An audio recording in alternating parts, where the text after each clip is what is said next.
Hello అండి, welcome to my channel. ఈరోజైతే సింపుల్గా వెజ్ ఫ్రైడ్ రైస్ అయితే చేద్దాం. దానికోసం ముందుగా స్టవ్ వెలిగించుకుని గిన్నె పెట్టుకుని అందులో 4 స్పూన్స్ ఆయిల్ అయితే వేసుకోండి. ఆయిల్ వేడైన తర్వాత అందులో 2 పచ్చిమిరపకాయలు తీసుకుని చిన్న చిన్న ముక్కల కింద కట్ చేసుకుని వేసుకోండి. అలాగే 2 ఉల్లిపాయలు చీలికలుగా చేసుకుని వేసుకోండి. మీరు కనుక కారం ఎక్కువగా తింటే కనుక పచ్చిమిరపకాయలు అనేవి కొంచెం ఎక్కువగా వేసుకోండి. మీ టేస్ట్ తగ్గట్టుగా వేసుకోండి. ఉల్లిపాయ ముక్కలు పచ్చిమిరపకాయ ముక్కలు బాగా ఫ్రై చేసుకోండి. ఉల్లిపాయలు అనేవి గోల్డ్ బ్రౌన్ కలర్లో వచ్చే వరకు ఫ్రై చేసుకోండి. మూత పెట్టుకుని కాసేపు మగ్గించుకోండి. ఉల్లిపాయలు బాగా మగ్గిన తర్వాత ఇందులో పచ్చి బఠానీ ఉంటాయి కదా, గ్రీన్ పీస్, అవి అయితే వేసుకోండి. అవి మీకు ఎంత కావాలో దాన్ని వేసుకోండి. టేస్ట్ అయితే చాలా బాగుంటాయి అవి ఇందులో. తర్వాత కాసేపు మూత పెట్టుకుని ఇవి కూడా బాగా మగ్గించుకోండి.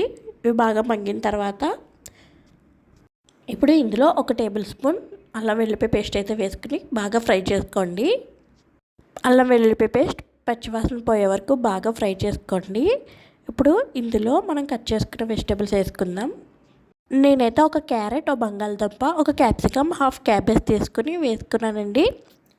మీరు మీకు ఇంకా కావాల్సిన వెజ్జెస్ అయితే వేసుకోవచ్చు. ఇందులో స్ప్రింగ్ ఆనియన్స్ కూడా వేసుకోండి, చాలా బాగుంటాయి. ఈ వెజిటేబుల్స్ అన్నిటినీ బాగా ఫ్రై చేసుకోండి.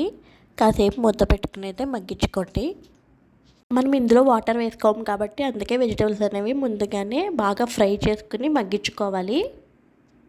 ఇప్పుడు ఇందులో మీ టేస్ట్ తగ్గట్టుగా సాల్ట్ అయితే వేసుకోండి. ఉప్పు వేయడం వల్ల వెజిటేబుల్స్ అనేవి బాగా మగ్గుతాయండి, అందుకని ఉప్పు వేసుకుని బాగా కలుపుకోండి. ఈ విధంగా కలుపుకొని కాసేపు అయితే మూత పెట్టుకుని మగ్గించుకోండి.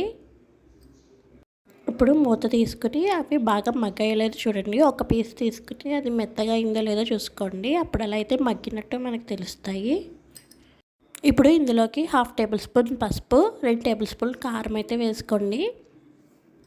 మీకు కాలితే ఇందులో గరం మసాలా, ధనియాల పొడి, జీలకర్ర పొడి కూడా వేసుకోవచ్చు.